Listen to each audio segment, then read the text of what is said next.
Hi, I'm Lou with another episode of My Car Story, and today we're in the western suburbs of Chicago, and I'm with Robert Kravitz, who's a friend to the channel, and he emailed me and said, Lou, I think I got a car that the viewers would like to see. So, well, I think he's right. What year, make, and model, Robert, is this one? What we got here is a 1980 Cadillac Eldorado, 42 years old. 42 years old. I think you're going to like it. And when you see the 80 Cadillac right off the bat, come right alongside me, Robert, you can see the Rolls-Royce-like grille. Very big and pronounced on the front of this car. You know, it was really a time when they were boxing off the front of the car. And if you look at this car just from the front, you could see how flat that face is. It's like a brick coming at you. And yet they angled the windshield back to give it that swoop back look. And now this design really has a wonderful effect. How many years have you had this one? I've had it 1 year this month. 1 year this month. And this car is a survivor. Where did you find it? I did buy it from a private seller on eBay.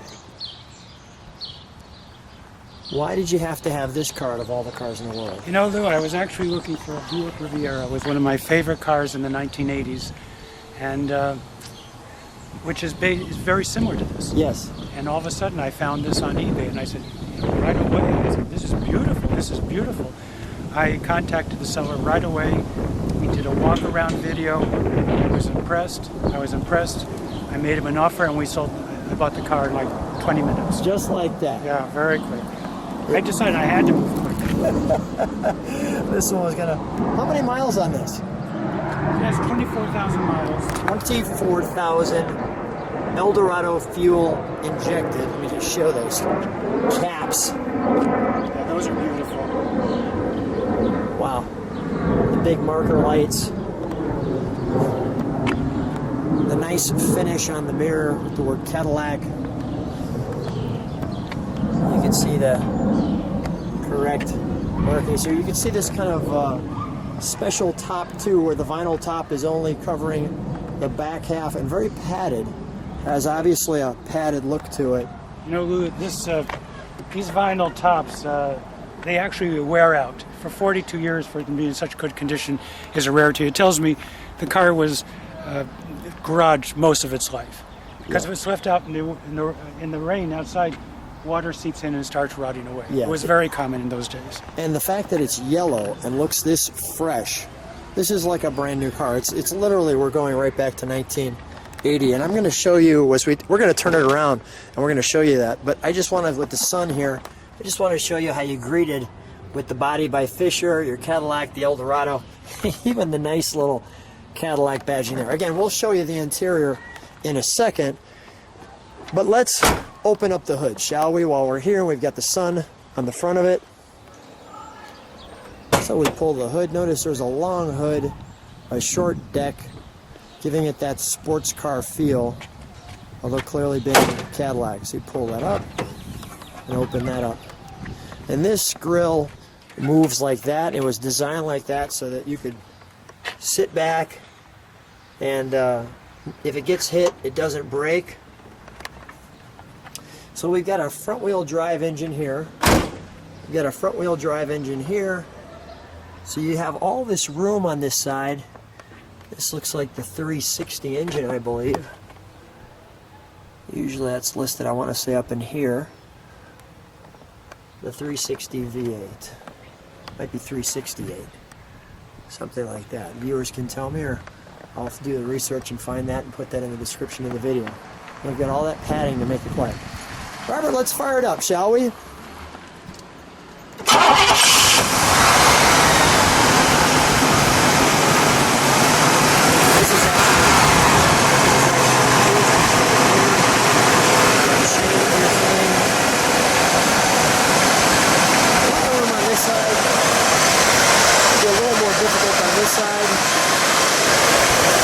Too bad. Give it a little bit of a rev, would you?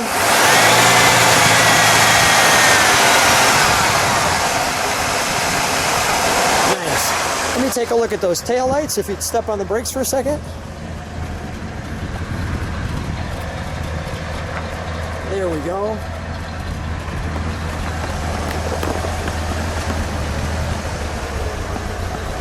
You can hear it idle and quiet.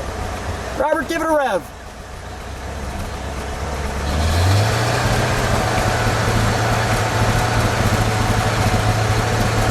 Still quiet.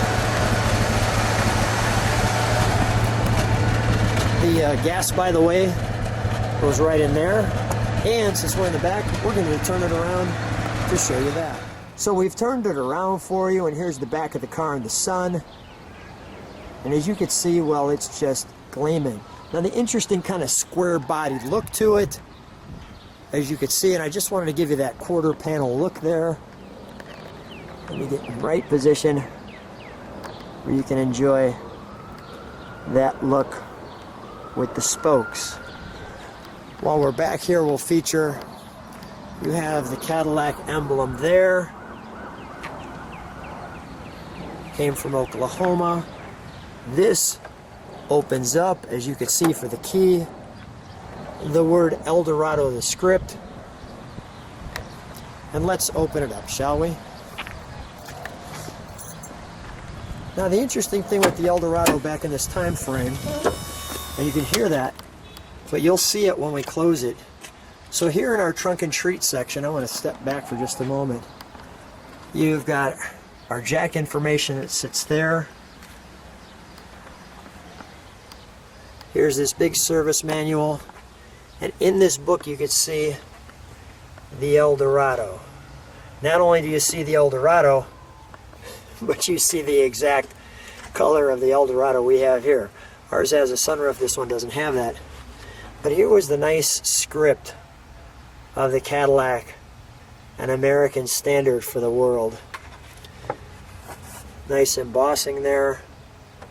Tells you the different styles for the 80s. What makes a Cadillac a Cadillac. Robert, tell me, like, this is kind of a time frame where Cadillac was kind of turning a little bit, and we're not at the point where Mercedes is kind of the car of the 80s. You know, Cadillac was kind of the car of the 70s and the 60s when you think luxury. So what was happening here in the 80s? What's your thoughts? Well, right before this car was made, they built the Seville, of course. The Seville was called was to compete against the Mercedes and BMWs. They were becoming much more popular in the United States. This Eldorado was a personal luxury car. It was GM's top-of-the-line personal luxury car, and they came very well equipped. There were a number of options, but it was a very popular car. More than 50,000 of these were sold in 1980. And the one thing specifically in the 80s, this tail, was this the first year for the tail that looked like Yes. that? Yeah, that was such a unique design. Right. That I don't know if everybody got it at the time. It was either loved or hated. Yeah, it almost seemed like the back end of the car was somehow chopped off, as you can see here. And the front end looked like kind of a Mercedes or a Rolls Royce with a big grille, which we were used to from Cadillac. And then the Seville just somehow seemed like the Cadillac lost a little luxury. The Eldorado, which we're looking at here, kind of helped that.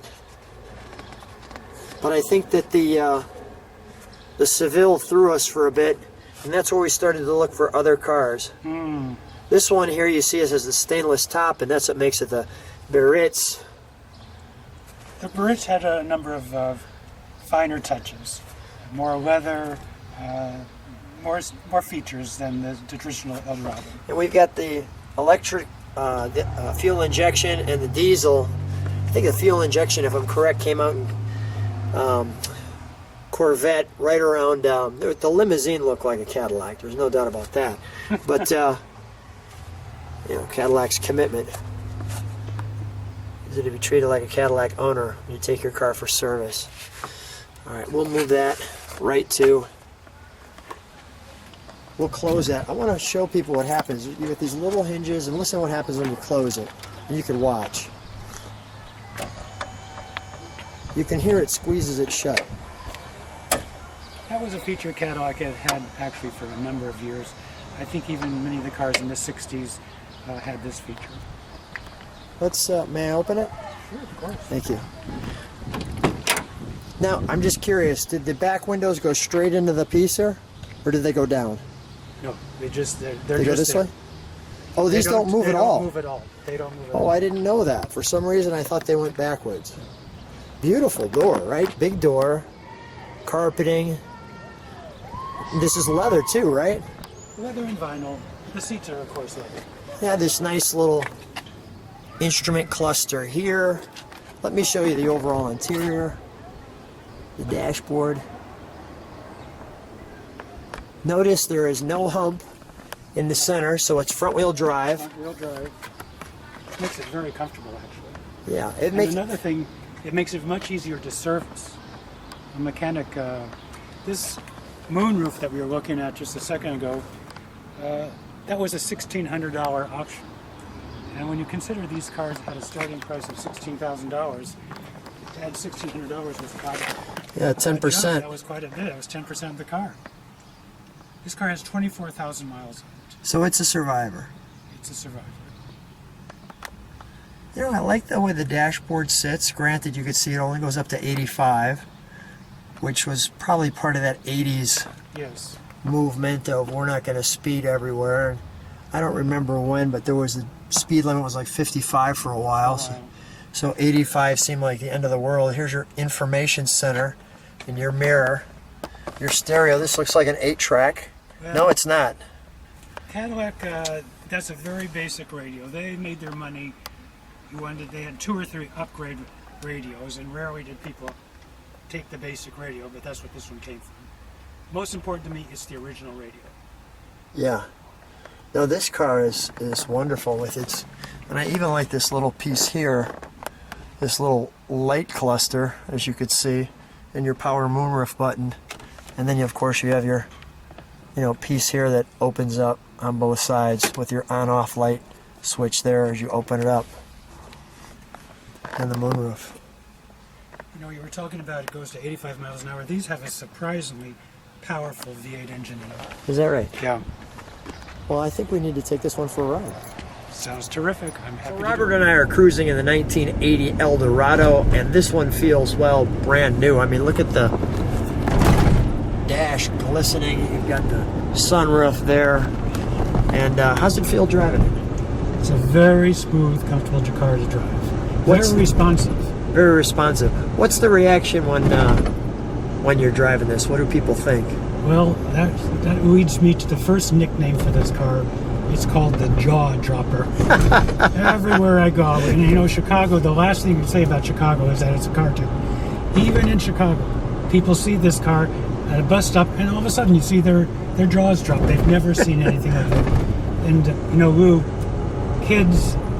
people under 35, they don't know that at one time the most beautiful cars in the world were built in the United States, and this, I believe, is one of them. I'm proud to own it. It's a great car. I just want to show people how smooth it is. This is a pretty bumpy road. Yeah. You don't feel too much. You see that wood ornament there. Wait. We'll make a right here at this light. I just want to show those 80 digital numeric numbers there, along with. That was a big deal in 1980. This is one of the first years they actually came out with that.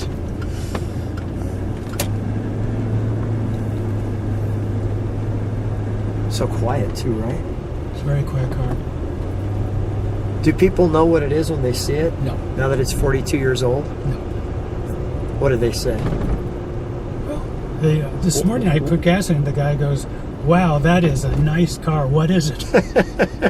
You get a lot of that. We're going to make a right here. I was parked on Lakeshore Drive where I live, and these people start walking down the street, and they're taking pictures of the car. And they start talking to me in broken English. They're from Spain. Is that right? And what kind of car is this? And I said, it's a Cadillac Eldorado. Is it brand new? No, it's not brand new. It's 42 years old. And they kept going, we don't have anything like this in Spain. And the wife and the husband were taking pictures of it. It's a showstopper and a jaw dropper. It really is. Now, you've only had it for a year. How many Cadillac Eldorados have you seen while you've been looking, just driving? One. Once In a year. The highway. And I don't. Were you think there's- driving yours at the time? Yes. And did you guys wave or something? No, or? he just kept going straight ahead. I don't really think there's that many of them around anymore. I don't know. I just don't know. But you see them in collections occasionally. Yeah. You see them in collections. Well, the Eldorado was always considered kind of the top of the line. Oh yeah. And what a great smooth ride, so quiet. Well, we're going to keep doing what we do, which is ride this one around a little bit. But I just want to say, Robert, thanks for being a fan of the channel first and foremost. Thanks for taking the time to contact me, and thanks for sharing this great car with us on the channel. Oh, Lou, I want to thank you first for letting me show this car to your viewers. But I also want to thank you for the great job you're doing. I mean, really, your last newsletter had that Buick Skylark. Yeah. As a kid, I remember those cars, and those were beautiful cars, so ahead of their time. And you're doing a great job. Well, thank you. I really appreciate that. I really appreciate it. My son does a good job with the editing, and we have a fun time sharing the cars and leaving the legacy. Robert, thanks so much for being on the channel. Thank you.